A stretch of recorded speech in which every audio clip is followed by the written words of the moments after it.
好，同款是龍洞狗的事件來看，高雄一個查甫人呢，頂禮拜六暗時是騎奧多擺經過沿海二路的路口，結果互一隻撞出來烏狗甲創甲勒殘，加在這人是敢若刺傷爾爾。在地民眾是講，其實這附近呢有人是固定咧飼龍洞狗的。動保處是表示講，這規條沿海路龍洞狗是真濟，今年已經抓到24隻，會繼續擱加強巡查。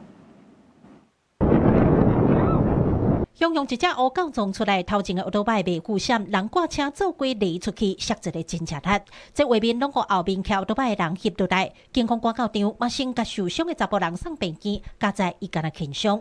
疑因路旁突然竄出一隻黑狗，趙男為閃避犬隻，導致失控之摔。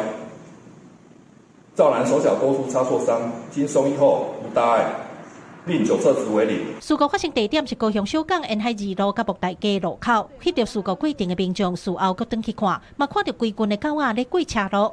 當地居民講，因這附近定都有人摕物件去飼狗，龍洞狗確實袂少，有時陣看到攏要幾十隻的，真正都捌聽到有人騎車，互狗仔腳甲跋倒。我若看到狗攏是車場，大坪頂車場，也是講迄像北林路即個。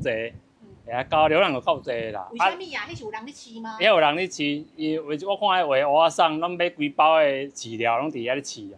本年度截至目前已辦理巡捕作業72趟次，累計捕捉遊蕩犬隻24隻，後續將持續加強巡捕作業，以降低遊蕩犬群聚風險。動保處表示，規條沿海路攏是龍洞狗出入的熱點區域，因知影這件代志了後，就隨派人去執行獵狗的作業。若是發現有人烏白飼狗仔，造成龍洞狗生團結規群，影響公共安全，將會收集相關事證，而且權責機關依法裁處。記者柯家族邱超雄高雄採訪報道。